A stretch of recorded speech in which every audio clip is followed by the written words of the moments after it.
आज की press conference का मुख्य विषय जो अभी ईडी की कार्रवाई हुई है उसको लेकर है।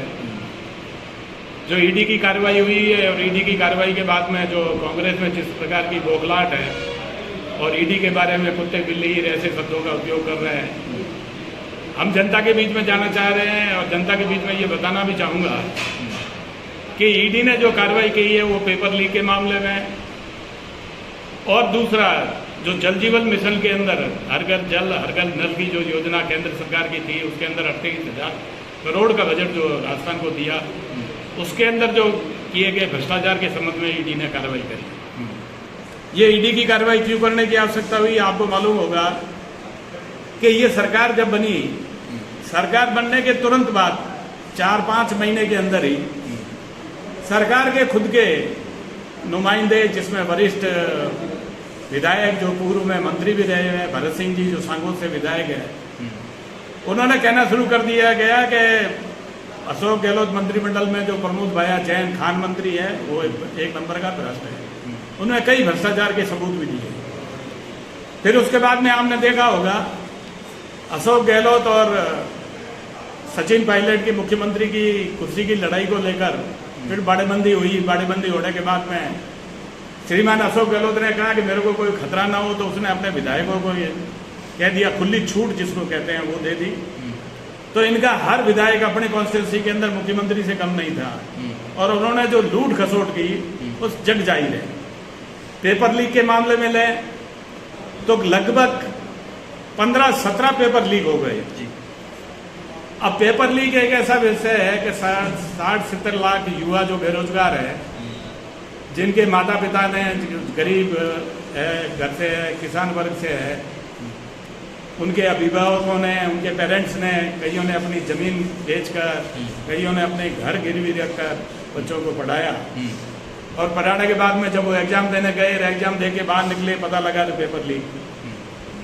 अब इस मामले में कई सवाल उठे जो बार बार, तो इसके लिए मुद्दा तो आप ही को ध्यान होगा कि श्रीमान सचिन पायलट जो पूर्व उप मुख्यमंत्री और पूर्व प्रदेश अध्यक्ष, उन्होंने पेपर लीक के मामले में अजमेर से जयपुर तक पद यात्रा निकाली और कहा भैया पेपर लीक का मामला, इसके ऊपर कार्रवाई करो। लेकिन श्रीमान अशोक गहलोत ने एक एसओजी बिठाई, एसओजी ने लिपापोती करी, उसके अंदर जो बड़ी मछलियां थी उनको नहीं पकड़ा।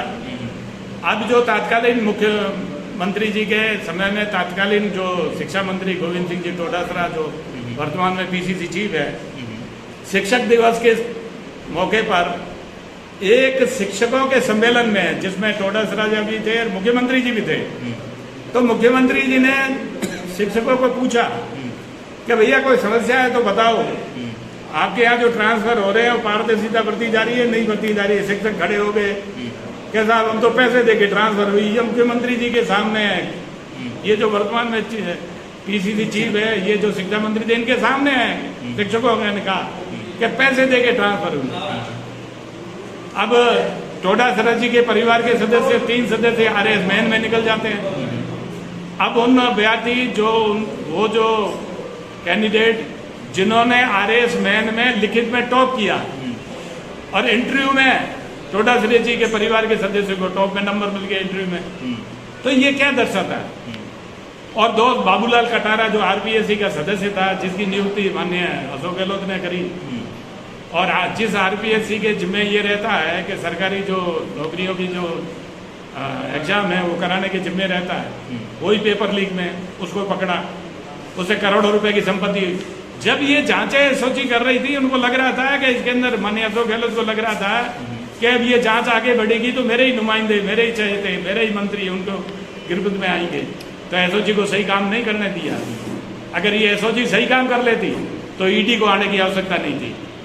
अभी आप ताजुब करिए, जो एसओजी के, जो एसीबी के जो चीफ है, जो अब रिटायर्ड हो गए, बीएल सोनी, जो ये कहते हैं आफ्टर रिटायरमेंट कि हम कार्रवाई करते थे, लेकिन बड़ी मछली पे जब हाथ लगाने की बारी आती थी तो हमें रोक दिया जाता है। ये क्या है? मगर विपक्ष की ओर से लगातार ये आरोप लगाया जा रहा है कि जो ईडी की याद, जो ईडी के द्वारा जो भी यहाँ पर छापेमारी की जा रही है, चुनावी साल में क्यों याद आता है? 4.5 साल पहले भी थे, तब क्यों छापेमारी नहीं की गई? नहीं, विपक्ष को मैं कहना चाहता हूँ कि परसों जो ईडी के छापेमारी हुई, वेस्ट बंगाल में भी हुई, वेस्ट बंगाल का भी मंत्री जेल में गया, तो वेस्ट बंगाल में कौन से चुनाव है? अगर ये एसओजी सही दृष्टि से काम करती, सही एंगल में काम करती, तो ईडी को आने की आवश्यकता ही नहीं थी।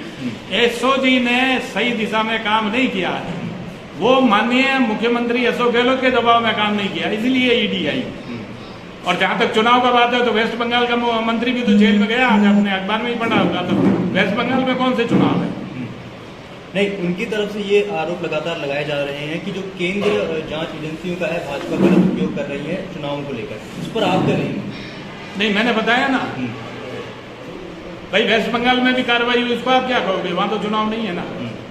और दूसरा, अगर ये 5 साहब है तो डर क्यों रहे भाई? 5 साहब है, ईमानदार है, तो डरने की आवश्यकता ही नहीं है। कोर्ट खुली है, कोर्ट में जाइए, कोर्ट में न्याय मिल जाएगा। मनीष सिसोदिया भी कहता था कि मैं ईमानदार हूं, संजय सिंह भी कहता था, तो जमानत तो नहीं हो रही है, न्यायालय जमानत तो नहीं दे रहा है ना। तो ये लोग भी जाए, न्यायालय के दरवाजे खुले हुए हैं।